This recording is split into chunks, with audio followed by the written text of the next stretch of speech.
EMS, address of your emergency. Cardinal in Washington. We're on the way. Rodney Edwards never knows what the story will be on the other end of that line. Is she breathing? But he knows it's up to him to help. Tell me exactly what happened. But he has a story of his own. This is kind of where it all started. One you might not expect. It was a trying time. 10 years ago, Rodney Edwards lost his job and more. I was desperate, so I really didn't have anywhere to go. I didn't have a car or anything, didn't have a job, and this So you is the came house. here? Yeah, I did. Back then, this home in the Greaterville neighborhood was vacant. No back door, no plumbing, no walls, no running water. But at 46, he went back to school. St. Louis Community College at Forest Park. And that worked out for me in a lot of ways because I was able to, I had a place to take a shower. Oh God, that became my second home. With the help of a grant, school was paid for. At night, he studied to be an EMT inside his vacant house. With a lot of critters running loose. But that depression and the drive to change now helps him here. We do have help coming. Help that he can provide by sending an ambulance or simply listening.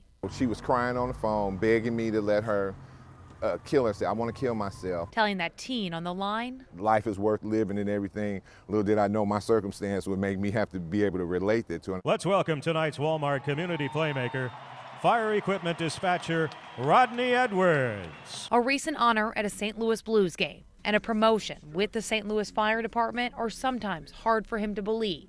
In just 10 years, his life has changed a lot.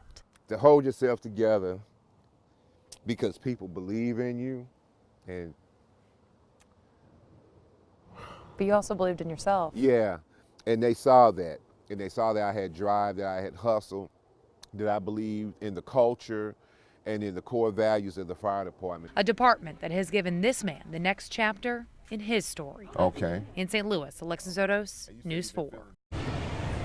I have a dream that one day every valley shall be exalted. I've always wanted to be here. This is one of my biggest dreams. It was a dream come true type of day.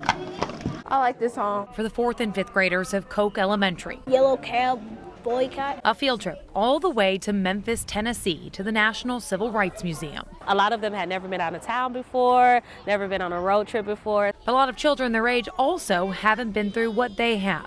Last August, their classmate Jamila Bolden was shot and killed in her Ferguson home. We think about her a lot. She was a great impression on everybody. Everybody loved her. The 9-year-old's tragic death struck a chord with St. Louis City Police Officer Solomon Thurman. The community doesn't stop or start at the city limits. You know, it goes beyond. So he and the members of the downtown bike unit raised money. We really wanted to pour into them and just to show them that we care. And that's how 34 elementary students ended up at the Civil Rights Museum with police officers as their chaperones. A chance to walk through history. But the museum also holds images strikingly similar to the events that unfolded in the streets of Ferguson, just a stone's throw from their elementary school. What do we want? Don't shoot! They were able to make those connections, and just because they have seen, you know, in their own backyards, a lot of the unrest and protesting, and it's very comparable to the things that were going on during the Civil Rights Movement. It's a new understanding of those very familiar messages and themes echoed within the halls here at the Lorraine Motel in Memphis that those children and those officers will now carry with them back to St. Louis. As they say, the children will lead us. You know, so there was a great opportunity to understand that they could actually lead us into a better future. It's a future these officers hope will be improved by allowing the children to see another side of them. The students see them as a person. They don't see them just as a uniform. Seeing the spot where Dr. Martin Luther King Jr. was shot. And I've seen the promised land. This place and this trip both stem from moments of tragedy, but it's clear something positive is happening here. This is what Jamila would want. She would want us to continue to be happy and celebrate her memory in good ways. Memories made in Memphis that could go a long way to building a better community back home. A lot of times we see tragedy, you know, on an everyday basis dealing with young people. You know, this gives us a spark of hope as well, as knowing that we can help, and St. Louis as a region can be a better place. In Memphis, Alexis Odos, News 4. Let's say hi. This is 2-year-old Leif McGee. Since he was born, he's suffered from severe seizures. A squirrel. Yeah. When he was about a year old, we found out that he had Dravet syndrome. His family tried everything. It's okay. It's okay. And he was on 4 medicines at the same time. They were told they were essentially out of options. They said that he was pretty much a chemistry experiment. They were just trying to find something that would work. So this room is the flower room. That's where Noah's Relief came in. You can see the roots that are coming out of this. The very first legalized cannabis oil in Missouri, grown and produced in a warehouse in Earth City. These little plants, were started as a seed pod. Mitch Myers is the CEO of Belief. So now we're entering the extraction room. 2 years after Missouri legalized CBD oil for epilepsy patients, they are finally producing and selling the oil. Our first patient was a 3-year-old male. Our second patient was a 32-year-old male. And we're having equal success with adults and children. Right now, Belief is treating around 20 patients. They hope to help hundreds more, but there are hurdles. What we're doing here is against the law in the eyes of the federal government. So it makes it a challenging business. Besides the legality issue, another issue is a lack of understanding. The plants used to make the oil are not marijuana, they're hemp plants.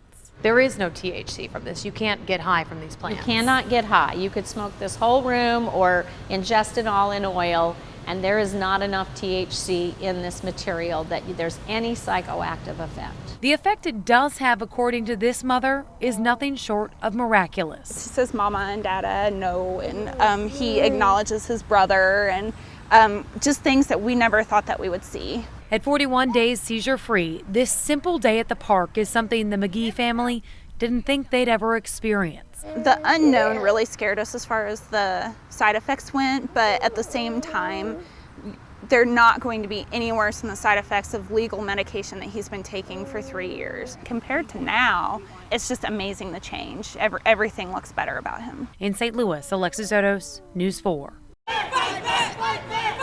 Tensions between police and protesters reaching its limit around 10:40 Wednesday night in the Shaw neighborhood of South City. 16 times! Once the police tape surrounding a fatal officer-involved shooting came down, upset demonstrators got nose-to-nose with police on scene. And these officers did a great job in using restraint. They were getting yelled at and screamed at and from all different angles. St. Louis City Mayor Francis Slay reacting to the confrontations. Our camera catching numerous acts of aggression and provocation by protesters against police. Like this, where one man is shouting in the ear of an officer. Then he follows that officer around a squad car, taunting him.